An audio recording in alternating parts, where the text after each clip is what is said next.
जी हाँ, नमस्कार, शुभ संध्या, good evening. स्वागत है आप सभी का संस्कृत बाय सागर सर इस यूट्यूब चैनल पर।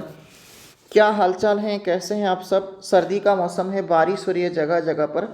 थोड़ा अपना ध्यान रखिएगा, आवश्यक कार्यों पर ही घर से बाहर निकलिएगा, ठीक है। और कोरोना भी ज़्यादा फैलते जा रहा है, तो इसलिए आप लोग अपनी सुरक्षा स्वयं कर लीजिएगा, ताकि क्योंकि आप लोग एजुकेटेड हैं तो आप पर ही पूरा परिवार डिपेंड है ना। तो ऐसे में जिम्मेवारी सबसे ज़्यादा आपकी होती है, ठीक है। तो ध्यान रखिएगा परिवार का और अपना, और ठीक है। तो स्टार्ट करते हैं आज का ये प्रैक्टिस सेट, ठीक है। फर्स्ट क्वेश्चन की तरफ ले चलता हूँ आप सभी के लिए। बालकः वेदम पठति का कर्मवाच्य रूप होगा, यानी बालक वेद पढ़ता है, इसका कर्मवाच्य क्या होगा आपसे पूछ रहा है। बालकौ वेदौ पठ्यते, बालकाभ्यां वेदौ पठ्येते, बालकेन वेदः पठ्यते, बालकाभ्यां वेदौ पठ्यते। तो यहाँ पर देखिएगा, जब हम कर्मवाच्य में परिवर्तन करते हैं तो इस बालक को हम तृतीया विभक्ति में ले चलेंगे। ये प्रथमा एक वचन का है, तो इसको आप तृतीया विभक्ति यानी तृतीया एक वचन में ले जाएंगे तो बनेगा बालकेन, है ना। तो बाकी सभी ऑप्शन में कहीं पर भी बालकेन नहीं दिख रहा है, इसलिए इसका आंसर सी हो जाएगा, राइट। नेक्स्ट क्वेश्चन की तरफ चलते हैं। भाषाई समझ को कुशल बनाने में सर्वाधिक भूमिका होती है, यानी जब कोई कुछ कहता है, ठीक है, उसकी मतलब प्रतिक्रिया देने में सबसे ज़्यादा भूमिका किसकी होती है। और साथ साथ में भाषाई समझ से तात्पर्य कि जो कुछ भी बताया जाता है, जो कुछ भी मतलब किसी के द्वारा कम्युनिकेट किया जाता है, उसमें सबसे ज़्यादा कुशल बनाने में भूमिका किसकी होती है, तो आपसे सवाल पूछ रहा है। तो यहाँ पर सुनने की सबसे ज़्यादा भूमिका होगी, इसलिए ध्यान रखिएगा श्रवण कौशल ही सभी कौशलों का आधार माना जाता है, ठीक है। तो ये यहाँ पर आपको ये समझना बहुत आवश्यक है। नेक्स्ट क्वेश्चन की तरफ पढ़ते हैं। देखिएगा, अगले प्रश्न भी वही सेम उसी तरह से पूछा है। भाषा विकास का प्रथम चरण निम्न में से क्या है, ठीक है। भाषा विकास सबसे पहले सुनते हैं, अनुकरण करते हैं, अभ्यास करते हैं, तब बोलते हैं, तो इसलिए यहाँ पर ध्यान रखिएगा सुनना ही सबसे पहला चरण हो जाएगा। नेक्स्ट क्वेश्चन की तरफ पढ़ते हैं। कहा कि शूद्रक की रचना है अभिज्ञान शाकुंतलम, शिशुपालवधम और मृक्षकटिकम, और कहा कि उत्तरामचरितम। अभिज्ञान शाकुंतलम कालिदास की रचना है, और यह अभिज्ञान शाकुंतलम विश्व प्रसिद्ध नाटक भी है, ध्यान रखिएगा विश्व प्रसिद्ध नाटक भी है, इसको भी ध्यान रखा जाए। और ये शूद्रक की रचना है, ठीक है, चारुदत्त और वसंत सेना की प्रणय कथा को लेकर के बनाया गया है। उत्तरामचरितम भवभूति की रचना है, भवभूति की रचना है, इसको भी ध्यान रखिएगा। और यहाँ पर इस सवाल का जो जवाब होगा वो यहाँ पर आपका सी हो जाएगा, इसका राइट आंसर। नेक्स्ट क्वेश्चन की तरफ बढ़ते हैं। निम्न में से कौन सी शिक्षण सामग्री दृश्य श्रव्य नहीं है। नाटक को दृश्य श्रव्य के रूप में हम देख सकते हैं, टेलीविज़न भी दृश्य श्रव्य है, और कंप्यूटर भी दृश्य श्रव्य के रूप में है। और यहाँ पर आपका आंसर क्या हो जाएगा, रेडियो, क्योंकि रेडियो केवल श्रव्य साधन है, इसलिए आपका आंसर क्या हो जाएगा, सी। नेक्स्ट सवाल की तरफ बढ़ते हैं। ल का उच्चारण स्थान है, ठीक है। तो आपने पढ़ा होगा ऋतुलसानाम, ऋतुलसानाम दंताः, है ना। तो कहा कि लृ से तात्पर्य लृकार और इसके 12 भेद, तु से तात्पर्य तवर्ग, और देखिएगा यहाँ पर तवर्ग, और यहाँ पर देखिएगा ल से तात्पर्य लकार और स से तात्पर्य सकार, ठीक है। तो इन वर्णों का जो उच्चारण स्थान होगा वो क्या होगा, दंत हो जाएगा, राइट आंसर सी होगा। नेक्स्ट सवाल की तरफ बढ़ते हैं। भानुदयः का संधि विच्छेद होगा। भानुधन उदयः, भानुधन उदयः, भानु उदयः, भानु उदयः, बताइएगा राइट आंसर यहाँ पर क्या हो जाएगा, भानु उदय। भानु का मतलब होता है सूर्य, ठीक है, भानु का मतलब होता है सूर्य होता है, ये उकारांत पुल्लिंग शब्द है, इसलिए आपका आंसर क्या हो जाएगा, ए इसका राइट आंसर होगा। नेक्स्ट सवाल की तरफ बढ़ते हैं। अयादि संधि का उदाहरण नहीं है। नायकः, पावकः, हरये और हरिणा। तो यहाँ पर ये जो हरिणा है ये तृतीया विभक्ति का एक वचन का रूप है, न कि अयादि संधि का। बाकी तीनों उदाहरण अयादि संधि से संबंधित हैं। और अयादि संधि का जो सूत्र है वो एचो यवा यावह है, एचो यवा यावह है, ध्यान रखिएगा इस बात को। नेक्स्ट क्वेश्चन की तरफ बढ़ते हैं, 9वें प्रश्न की ओर बढ़ते हैं। गोहितम में समास होगा, ठीक है, तो इसका विग्रह होगा गोभ्यः हितम, ठीक है, गोभ्यः हितम गोहितम। तो यहाँ पर जो समास होगा वो यहाँ पर चतुर्थी तत्पुरुष समास हो जाएगा। ध्यान रखिएगा, हित के योग में चतुर्थी तत्पुरुष समास होता है, चतुर्थी तत्पुरुष समास होता है, इसको ध्यान रखिएगा आप लोग, ठीक है। तो इसलिए ए इसका राइट आंसर हो जाएगा। नेक्स्ट सवाल की तरफ बढ़ते हैं। शीतोष्णम में समास कौन सा है, आपसे सवाल पूछ रहा है। शीतम च उष्णम च, इसका विग्रह होगा उष्णम च, ठीक है। यानी शीतम च उष्णम च, कहा कि ठंडा और गर्म, है ना, तो यहाँ पर द्वंद्व समास हो जाएगा, इसका राइट आंसर, ठीक है ना। तो ये यहाँ पर शीतम च उष्णम च समाहार द्वंद्व कहलाएगा, शीतोष्णम, ठीक है। अगले सवाल की तरफ बढ़ते हैं। कहा कि वीर रस का स्थायी भाव है रौद्र, बीभत्स, भयानक और उत्साह। तो यानी वीर रस का जो स्थायी भाव है उत्साह है, तो डी इसका राइट आंसर हो जाएगा। नेक्स्ट सवाल की तरफ पढ़ते हैं। 52 को संस्कृत में लिखते हैं द्विपंचाशत, द्वापंचाशत या दो पंचाशत या एक और दो, ठीक है। तो यहाँ पर हम द्विपंचाशत कहते हैं 52 को, इसको ध्यान रखिएगा, ए इसका राइट आंसर हो जाएगा। नेक्स्ट सवाल की तरफ पढ़ते हैं। अगर आप लोगों को पीडीएफ चाहिए तो पीडीएफ के लिए संस्कृत बाय सागर सर इस नाम से टेलीग्राम है, ठीक है, टेलीग्राम है, ठीक है, टेलीग्राम पे जुड़ सकते हैं। अगर ज्वाइनिंग करने में किसी प्रकार की कोई समस्या है तो आप डिस्क्रिप्शन बॉक्स में लिंक दिया गया है, उस लिंक पे क्लिक करके भी आप लोग ज्वाइन कर सकते हैं। नौ युष्मत शब्द का रूप नहीं है, आपसे सवाल पूछ रहा है। द्वितीय द्विवचन का, तृतीय द्विवचन का, चतुर्थी द्विवचन का और षष्ठी द्विवचन का। देखिएगा ये जो नौ है ना, यहाँ पर युष्मत शब्द कहा है, सॉरी युष्मत शब्द नहीं होना चाहिए था यहाँ पर,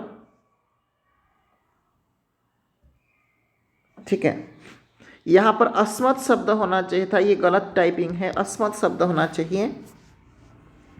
देखिएगा द्वितीय, चतुर्थी और षष्ठी में, ठीक है, इनमें वैकल्पिक रूप बनते हैं। जैसे द्वितीय में देखिएगा अस्मत् शब्द में माँ, नौ, नह बनता है, इसी प्रकार से मैं, नौ, नह यहाँ पर बनता है, इसी प्रकार से षष्ठी में भी मैं, नौ, नह बनता है। तो इस प्रकार से देखिएगा द्वितीय द्विवचन में, चतुर्थी द्विवचन में और षष्ठी द्विवचन में तीनों जगह नौ वाला रूप बन रहा है ना। द्वितीय देखिएगा द्वितीय द्विवचन में, चतुर्थी द्विवचन में और षष्ठी द्विवचन में। तो यहाँ पर आपका आंसर क्या हो जाएगा, 20 का राइट आंसर हो जाएगा। नेक्स्ट सवाल की तरफ बढ़ते हैं। रमे रमा शब्द का रूप नहीं है। द्वितीय द्विवचन का, प्रथमा द्विवचन का, षष्ठी एकवचन का, संबोधन द्विवचन का। रमे रमा शब्द का रूप नहीं है, आपसे पूछ रहा है। यानी ये जो रमे है ना, ये रमा शब्द में कहाँ कहाँ नहीं बनता है, आपसे पूछ रहा है, कहाँ नहीं बनता है, आपसे पूछ रहा है। देखिएगा आप जब रूप चलाते हैं तो रमा, रमे, रमाः, जैसे लता, लते, लताः, सीता, सीते, सीताः, इस प्रकार से आप रूप चलाते हैं। इसी प्रकार से देखिएगा फिर रमाम, रमे, रमाः, फिर से रूप चलता है, देखिएगा। तो यहाँ पर द्वितीय द्विवचन में और प्रथमा द्विवचन में समान रूप चलते हैं, बिल्कुल सही। और षष्ठी एक वचन में यहाँ पर इसमें नहीं बनता है, बाकी संबोधन में द्विवचन में भी प्रथमा के समान रूप चलता है, तो इसलिए आपका आंसर सी हो जाएगा, राइट।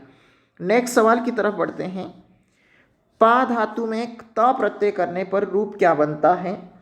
पातः, पीतः, पीतः या उपरिक्त सभी। देखिएगा पा धातु को, पा को पीवा आदेश होता है, क्या आदेश होता है, पीवा आदेश होता है। लेकिन ध्यान रखिएगा ये सेठ धातु होने के कारण से यहाँ पर पीतः रूप बनता है, ठीक है ना।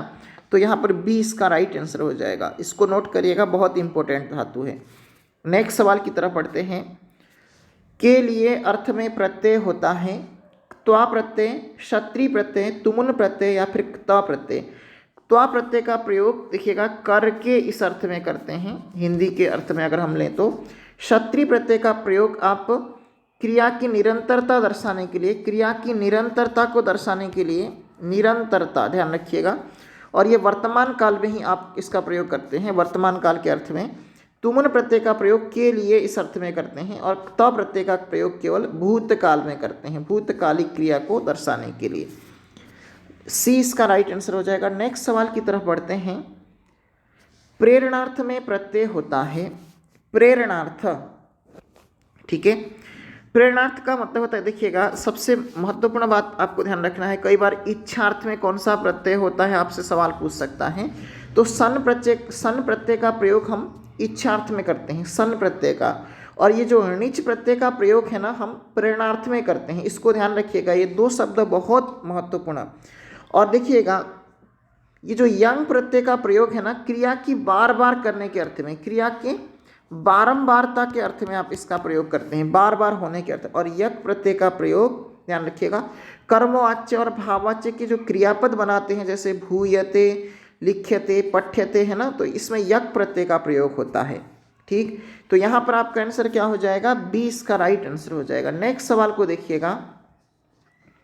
सर्वे गुणाः कांचनमाश्रयन्ति, कहा कि सभी प्रकार के गुण सोने में ही निवास करते हैं, यानी सोना है तो धन है, धन है तो सभी प्रकार के गुण हैं, है ना।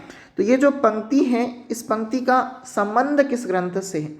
अभिज्ञान शाकुंतलम से, मेघदूतम से, नीति शतकम से, या फिर चाणक्य नीति से। तो इस शुक्ति का जो संबंध है नीति शतकम से है, इसलिए आपका आंसर सी हो जाएगा, राइट। नेक्स्ट सवाल की तरफ बढ़ते हैं। मघवा शब्द पर्यायवाची है, यानी मघवा शब्द किसका पर्यायवाची है आपसे सवाल पूछ रहा है।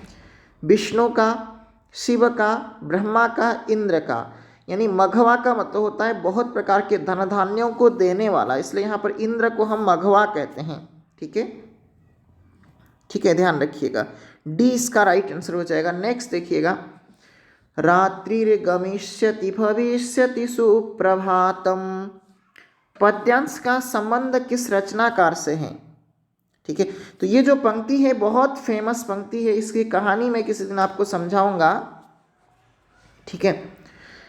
तो एक भौरा जो है एक पुष्प पर, जैसे समझ लीजिएगा कि भौरा है, ये पुष्प है, समझ लीजिएगा पुष्प पे बैठा हुआ है, तो अचानक उसके अंदर बैठे बैठे वो सोचता है कि रात बीत जाएगी, सुबह होगा, ठीक है। तो इस प्रकार की भाव है इसका। और ये जो पंक्ति है ये शिवराज विजय से लिया गया है, ध्यान रखिएगा, शिवराज विजय से लिया गया है। और शिवराज विजय किसकी रचना है, ठीक है, अंबिका दत्त व्यास जी की रचना है। तो इसलिए आपका आंसर क्या हो जाएगा, सी इसका राइट आंसर हो जाएगा। ये भारवी है, ठीक है। भारवी की रचना का नाम क्या है, किरातार्जुनीयम, ठीक। नेक्स्ट सवाल की तरफ बढ़ते हैं, 21वें सवाल की तरफ बढ़ते हैं। नाट्य शास्त्र के प्रणेता हैं भरत, मम्मट, भरत मुनि, विश्वनाथ। नाट्य शास्त्र के प्रणेता की बात करें तो भरत मुनि नाट्य शास्त्र के प्रणेता है। ये ग्रंथ, ये क्वेश्चन एक दो बार और रिपीट कर दिया हूँ ताकि, क्योंकि बहुत फेमस प्रश्न होने के कारण से, ठीक है। सर यहाँ भरत और भरत मुनि दिया हुआ है, कंफ्यूज मत होइएगा, भरत मुनि यहाँ पर इसको ऐसे ऑप्शन अगर दिए तो भरत मुनि मानेंगे, ठीक है ना, ध्यान रखिएगा। और दुष्यंत के पुत्र का नाम भरत होता है, ध्यान रखिएगा। दुष्यंत और शकुंतला के पुत्र का नाम, यद्यपि ग्रंथ में सर्वदमन दिया हुआ है, सर्वदमन दिया हुआ है किसमें, अभिज्ञान शाकुंतलम में, लेकिन दुष्यंत और शकुंतला के पुत्र का नाम भरत होता है। और भरत मुनि यहाँ पर नाट्य शास्त्र के प्रणेता है। ये कन्फ्यूजन आपको ना हो इसलिए इसको दिया है। और फिर से एक बार आप लोगों के लिए इन्फॉर्मेशन ये है कि अगर आप लोग पीडीएफ प्राप्त करना चाहते हैं, पीडीएफ की समस्या अगर आप लोगों को आ रही है तो डेली पीडीएफ यहाँ पर प्रोवाइड किया जाता है। संस्कृत बाय सागर सर इस नाम से टेलीग्राम है, तो इसमें आप लोग ज्वाइन कर सकते हैं। सस्वर पठन आवश्यक है शुद्ध उच्चारण के लिए, बोध प्रश्न के लिए, काठिन्य निवारण के लिए, भाषा ग्रहण के लिए। देखिएगा सस्वर पठन का मतलब होता है कि आपके हेजिटेशन को दूर किया जाए, है ना। तो ये शुद्ध उच्चारण के लिए बहुत आवश्यक होता है। और कई शब्द ऐसे होते हैं जिनको आप उच्चारण नहीं कर पाते हैं, उन शब्दों को सामूहिक रूप से अगर उच्चारण करेंगे, अभ्यास करेंगे तो आपको बहुत अच्छे से मतलब उस शब्द का उच्चारण आपको आ जाएगा। इसलिए आपका यहाँ पर आंसर क्या होगा, ए इसका राइट आंसर हो जाएगा। नेक्स्ट सवाल की तरफ बढ़ते हैं। इनमें से कौन सा अल्प प्राण व्यंजन है आपसे पूछा जा रहा है। अल्प प्राण की बात करें तो वर्ग का पहला, तीसरा और पांचवा और यण वर्ण, ठीक है। यानी कहने का तात्पर्य अगर इसी को हम संस्कृत में कहें तो वर्गाणां प्रथम तृतीय पंचम यणश्चाल्प प्राणाः करके इन पंक्तियों में कहा गया है। ठीक है, तो यहाँ देखिएगा, अगर इन वर्णों की बात करें तो देखिएगा यहाँ पर अल्प प्राण व्यंजन कौन सा है आपसे पूछा जा रहा है। तो यहाँ देखिएगा ये जो च है ना, वर्ग का पहला है ना, तो इसलिए यहाँ पर च जो है ये अल्प प्राण हो जाएगा, राइट आंसर है ना। नेक्स्ट क्वेश्चन की तरफ बढ़ते हैं। 62 की संस्कृत होगी, 62 को हम संस्कृत में किस प्रकार से लिखेंगे? द्विषष्टि ही लिखेंगे या फिर द्विषष्टि लिखेंगे या फिर द्विषष्टि ही लिखेंगे या फिर द्वयष्टि लिखेंगे, आपको बताना है। तो यहाँ पर इसका जो राइट आंसर होगा, आप लोगों ने गेस कर लिया होगा, द्विषष्टि इसको कहा जाएगा।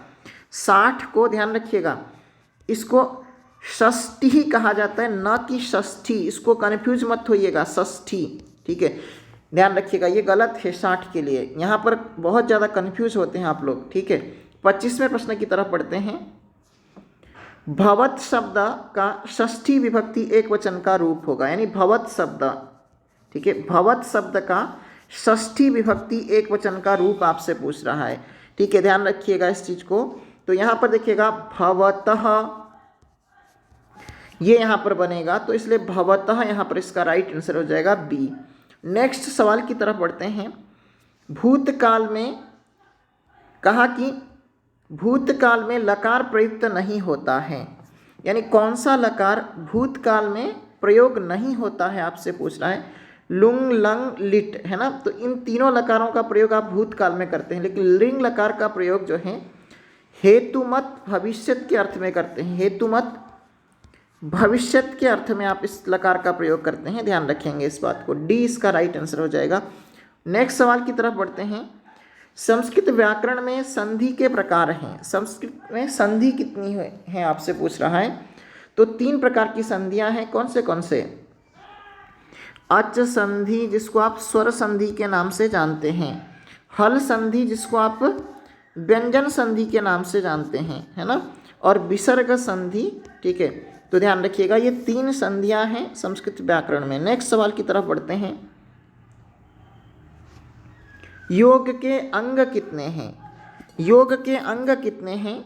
ठीक है, तो यहाँ पर हम बात करें योग के अंग की, तो यहाँ पर 8 प्रकार के योग के अंग होते हैं। ये बहुत महत्वपूर्ण सवाल है क्योंकि ये प्रीवियस ईयर से लिया गया है, PYQ से लिया गया ये सवाल है। ठीक है, 8 होते हैं योग के अंग। ठीक है, इसको ध्यान रखा जाए। नेक्स्ट सवाल की तरफ बढ़ते हैं। कर्मवाच्य कर्ता में विभक्ति होती है, कर्मवाच्य के कर्ता में विभक्ति कौन सी होती है आपको बताना है। कर्मवाच्य के कर्ता में कौन सी विभक्ति होती है? कर्मवाच्य के अगर हम फॉर्मेट को याद करें तो 311 आपको बताया था। 3 का मतलब हमेशा कर्ता यहाँ पर तृतीया एक वचन में रहेगा, कर्ता जो है तृतीया में रहेगा, एक वचन नहीं तृतीया विभक्ति में रहेगी, और कर्म में यहाँ पर प्रथमा विभक्ति होगी और कर्म के अनुसार क्रियापद चलेगा, इसको ध्यान रखेंगे। कर्मवाच्य के कर्ता में यहाँ पर तृतीया विभक्ति होगी, तो सी इसका राइट आंसर हो जाएगा। नेक्स्ट सवाल की तरफ बढ़ते हैं। संस्कृत साहित्य में उपमा प्रसिद्ध है, भारवी की, माघ की, दंडी की, कालिदास की। भारवी की अर्थ गौरव प्रसिद्ध है, ठीक है ना, और माघ की तीनों, ठीक है, उपमा प्रयोग, ठीक है, पदलालित्य और अर्थ गौरव, ठीक है ना, ये तीनों ही यहाँ पर माघ में गुण विद्यमान हैं, और दंडी में पदलालित्य है और कालिदास की क्या है, उपमा है, तो इसलिए आपका आंसर डी हो जाएगा। ठीक है, और मैं बहुत जल्द आप लोगों के समक्ष लाइव आऊँगा आज, ठीक है, तो इसलिए इस वीडियो को पहले ही मैंने अपलोड कर दिया है। ठीक है, तो लाइव क्लास में आप लोगों से फिर से मुलाकात होगी और फिर से चर्चाएं होंगी। अगर आप लोगों ने, ठीक है, चैनल को सब्सक्राइब नहीं किया है तो सब्सक्राइब कर दीजिएगा, और वीडियो अच्छी लग रही है तो लाइक शेयर कमेंट जरूर कर दीजिएगा। ठीक है, और इसी तरह से आप लोगों से ना चर्चाएं होती रहेंगी। ठीक है, आज आप लोगों से लाइव चर्चा करूँगा अभी रात 6 या 7 बजे तक। ठीक है, अभी के लिए फ़िलहाल इतना ही। धन्यवाद आप सबका। स्वस्थ रहें, सुरक्षित रहें, अपना ध्यान रखें। Bye bye.